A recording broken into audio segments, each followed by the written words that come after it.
Hello everyone, welcome to my YouTube channel. I hope you all are doing well.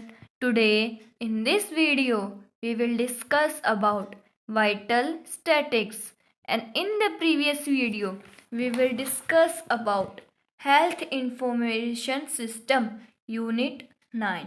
Without any further delay, let's start our video. So first of all, we will study about the word vital statics. Vital statics has been used to denote facts systematically collected and completed in numerical forms relating to derived from records of vital events. जो vital statics होते हैं वो किसी fact को denote करते हैं और हम सिस्टमेटिकली कलेक्ट करते हैं न्यूमेरिकल फॉर्म्स में, जो कि ड्राइव करते हैं, रिकॉर्ड बनते हैं वाइटल इवेंट्स में।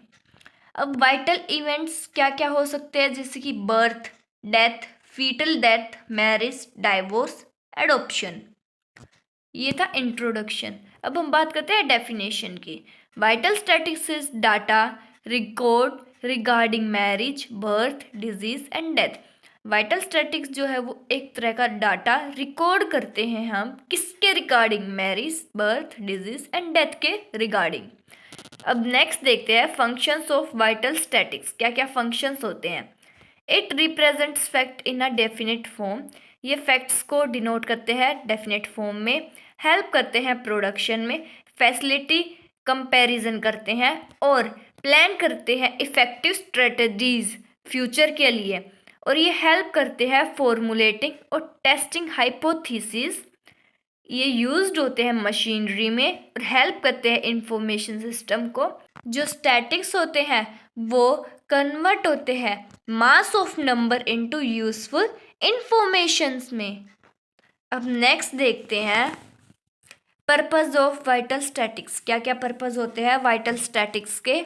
एडमिनिस्ट्रेटिव पर्पस, एडमिनिस्ट्रेटिव पर्पस में ये क्या काम करते हैं। It provides clues for administrative action and create administrative standard of health activities. ये प्रोवाइड करते हैं क्लूज एडमिनिस्ट्रेटिव एक्शन को और ये क्रिएट करते हैं standard of health activities. Second है हेल्थ प्रोग्राम ऑर्गेनाइजेशन, ये डिटरमाइन करते हैं सक्सेस और फेलियर स्पेसिफिक हेल्थ प्रोग्राम की। नेक्स्ट है लेजिस्लेटिव पर्पस, ये प्रमोट करते हैं हेल्थ को और legislation at local, state and national level को प्रमोट करते हैं। नेक्स्ट है गवर्नमेंट पर्पस, ये डेवलप करते हैं पॉलिसीज़ और प्रोड्यूसर्स जो होते हैं वो स्टेट और नेशनल लेवल पर होते हैं।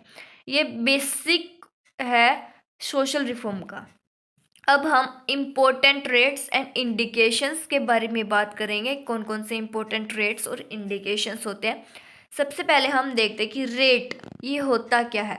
जो रेट है वो प्राइमरी मेजरमेंट है डिस्क्रिप्टिव एपिडेमियोलॉजी का, measurement of a specific event, condition और disease in a given population within a specific period of time. Measure करते हैं स्पेसिफिक इवेंट, कंडीशंस, डिजीज़ को और पॉपुलेशन को स्पेसिफिक पीरियड ऑफ टाइम के अंदर। अब नेक्स्ट देखते हैं रेट का क्या फॉर्मूला होता है।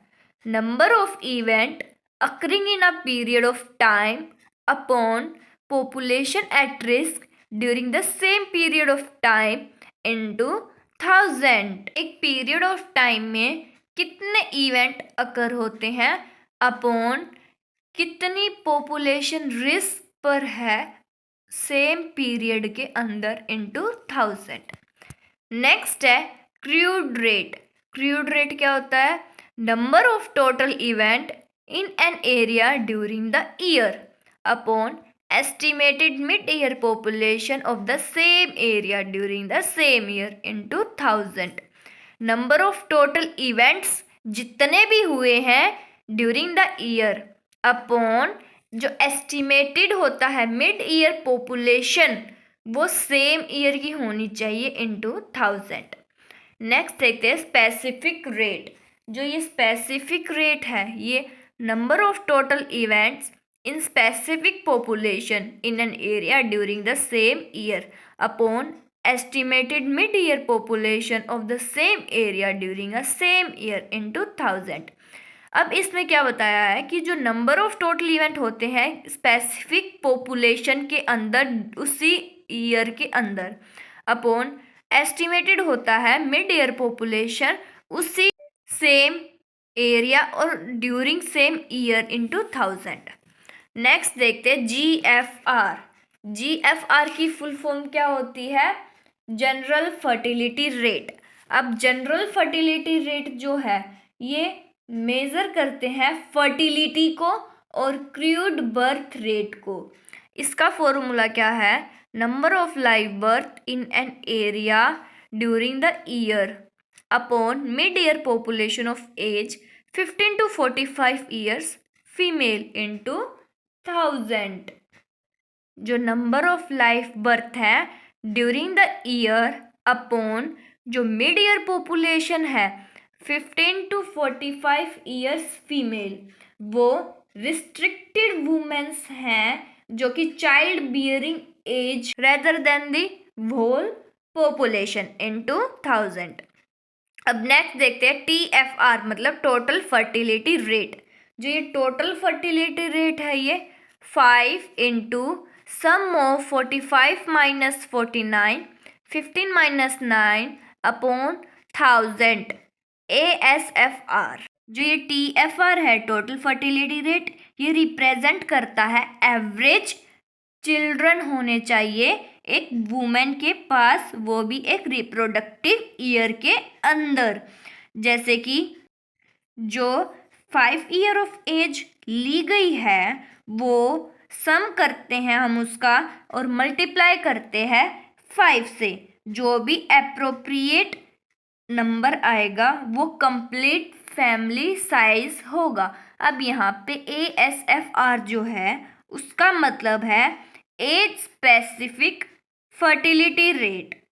अब नेक्स्ट है total marital fertility rate TMFR 5 into sum of 45 minus 49 15 minus 19 upon 1000 ASMFR। इसमें एवरेज नंबर ऑफ चिल्ड्रन बताया गया है जो कि एक मैरिड वुमेन को बोर्न होंगे और वो एक्सपीरियंस जो है वो करंटली फर्टिलिटी पैटर्न के थ्रू रिप्रोडक्टिव थ्रू आउट वो रिप्रोडक्टिव स्पैम होगा। इसमें ASMFR का मतलब है age specific maternal fertility rate.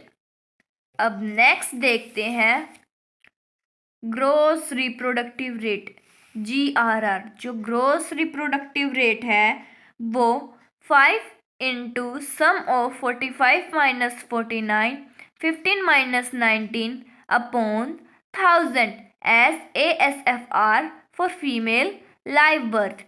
इसका मतलब है कि जो एवरेज नंबर होता है गर्ल्स का जो बोर्न होंगे एक वुमेन को, उसका करंट फर्टिलिटी पैटर्न जो है वो थ्रू आउट हर रिप्रोडक्टिव स्पैम जैसे 15 to 44 और 49 तक हो सकता है, जो एक फीमेल लाइव बर्थ होगा। नेक्स्ट है नेट रिप्रोडक्टिव रेट। जो NNR है उसमें जो वुमेन है वो अपनी डॉटर को बोर्न करेगी। अब आगे चलकर वो डॉटर अपनी फीमेल गर्ल को बोर्न करेगी। ऐसे ही ये पैटर्न जो है कंटिन्यू होता है girls during her reproductive age. Next topic है हमारा vital health record and their uses. Vital health record कौन कौन से होते हैं? जैसे कि birth record, death record, fetal death record, marriage record, divorce record. अब इनके क्या क्या यूजेस होते हैं वो देखते हैं। जो वाइटल हेल्थ रिकॉर्ड है वो हेल्प करते हैं डिटरमाइन करने में स्टेटस को और हेल्थ देखते हैं इंडिविजुअल, फैमिली और कम्युनिटी की। सेकंड है हेल्प करते हैं इन्वेस्टिगेटिंग हेल्थ प्रॉब्लम्स को। थर्ड है मेकिंग इम्प्रूवमेंट करते हैं एडमिनिस्ट्रेशन के अंदर। फोर्थ है इवेलुएट करते हैं हेल्थ प्रोग्राम्स को। एंड फिफ्थ है हमारा एनालाइज करते हैं ट्रेंड्स को जो भी हेल्थ स्टैटिक्स के अंदर है उनको। नेक्स्ट है हेल्थ ऑफिसर्स जो भी होते हैं उनको यूजफुल इंफॉर्मेशन देते हैं कलेक्टिंग डाटा के थ्रू। कंपेयरिंग करते हैं हेल्थ स्टेटस को अपने और अनदर नेशंस के साथ।